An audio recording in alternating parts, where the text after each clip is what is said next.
If that right there doesn't show and prove to you how down bad this Florida football program is, I don't know it will. Ladies and gentlemen, boys and girls, hope all of you having a great week. Hope all of you having a great day. If not, hope this video can make it a little bit better. And man, oh man, we got an update on the Florida Gators. Clap it up. Clap it up to the Florida Gators. The last time we talked about them, what was we talking? Oh, yeah. Oh, man. I can't even believe this was real, but can you believe it? The Gator fan base thought they were going to get Lane Kiffin, the Lane train from Ole Miss. Get out of here. We talked plenty about that. We may talk a little bit more about that in this video because it kind of does go hand in hand. Well, now we have a new update, and let's just say it's not a good one to say the least. If you're a Florida fan, you might as well just click on this video right now because it's not going to be music to your ears. It's actually going to be like, what is it? Oh, yeah, when the teacher used to scrape her hands on chalkboard to your ears. Woo! It's going to give you that cringy feeling inside. I should not just sit up here and give you the whole run through, right? It's relatively simple. We know what's transpired the past couple of weeks, past couple of years, and more importantly, past couple of days. Florida, they've been a laughingstock at the SEC. They thought Billy Napier was going to save the program, revive the program. They kept getting them year after year after year, and it never worked out. I kind of skimmed through all that, but it really is a short summary, and we've talked about it plenty enough. All you need to know is they finally canned old Billy Napier, rightfully so.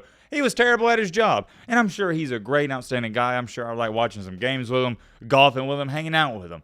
But he's not a great football coach. He wasn't a good coach, and he wasn't cut out for the SEC. He wasn't cut out for Florida Gators. We all knew it. It was the make or break year with DJ Oogie Lagway coming back at five-star quarterback because he kept telling all the boosters, well, just wait until I get my guys. Wait until I get my quarterback. He finally got his quarterback. Napier's supposed to be his offensive mastermind and guru, and what does he do? He has one of the worst offenses in the SEC this year.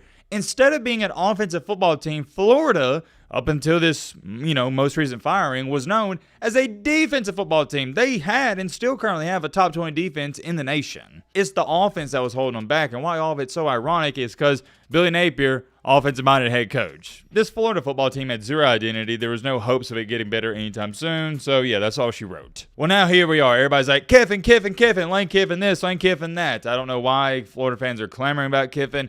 I said in the video a couple days ago, whenever we made it, I'll continue to say it, you're not getting Kiffin. Calm down, buddy, calm down. But, and I have a enormously large big but, we have some new news that has been coming out, and I gotta be honest with y'all, I think it's pretty funny. I probably shouldn't be laughing at this, because for Florida, this is terrible news, but to guys like me, I just think it's straight up funny and comical. You'll see what I'm talking about. According to all the reports that was coming out yesterday, Florida's #1 candidate for the head coaching vacancy was Marcus Freeman.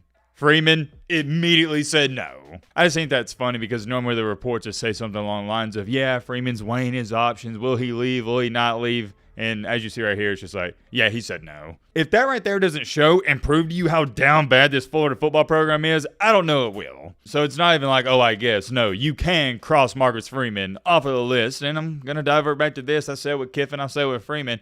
Why would you leave Notre Dame, who just made the playoff? Hey, didn't just make the playoff.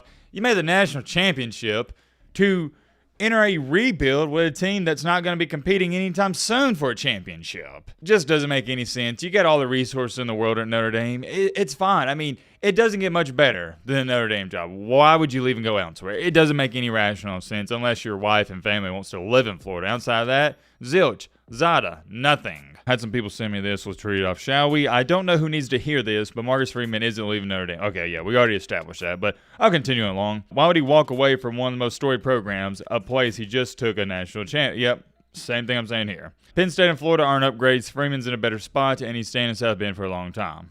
I agree. He has a million times better chance to win a national championship at either of the schools, but he is safe there. They get propped up and overrated, which leads to more perceived success than reality.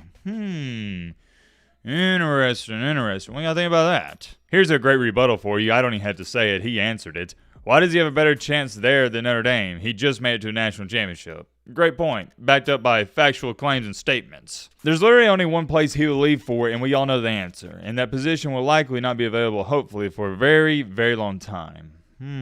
I believe, unless I'm not mistaken, he's talking about the little bro, Ohio State. As long as Notre Dame remains independent, it's a golden job. You can lose a game or two every year and run the table for your other mediocre schedule and expect a college football playoff slot. I agree. And that's the problem. Man. That's why don't even get me started on a Notre Dame playoff rant. I said it after they lost 2 games. I said, yep, they're about to run the table, aren't they, with this easy-peasy schedule, make the playoff. Whether we like it or not, I've just accepted it. Notre Dame, they're getting in. I just want to see Notre Dame join the conference, man. I want to see it because I want to see them routinely have 4 to 5 ranked opponents on a schedule. At least if you join the Big Ten, there's potential of that. But as long as they remain independent, they're only going to play 2 or 3 ranked teams per year. At the same time, though, like I was telling one of my buddies the other day, I don't blame Notre Dame for not joining a conference. They make out good with this. They get to keep all the money. I'm speaking from a fan's perspective. I like to see Notre Dame join a conference, but that's a different conversation for a different day. And I'm not even going to talk about the Penn State thing because that one doesn't make any sense either, but it would be dumb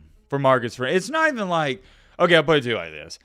I can't believe these reports and rumors are coming out. And there's people actually on Twitter debating, hey, do you think Marcus Freeman will leave Notre Dame to go to Florida? We shouldn't be talking about it. There's no chance of this happening. I'm not saying Florida shouldn't have called. I'm talking about if you're on Twitter arguing with people, you look dumb. This is not unsurprising. I don't know why people keep acting like Notre Dame is a stepping stone job. Notre Dame is a top-tier job in college football. Yeah, I don't know if I'd go as far as saying that. And Marcus Freeman wants to be there. Notre Dame is a better job than Florida, even if the two rosters were the same LOL, and Notre Dame is way further ahead. See, I agree with that last part. They are way further ahead. Why would you get into a rebuild with Florida? This isn't a video game. This is real life.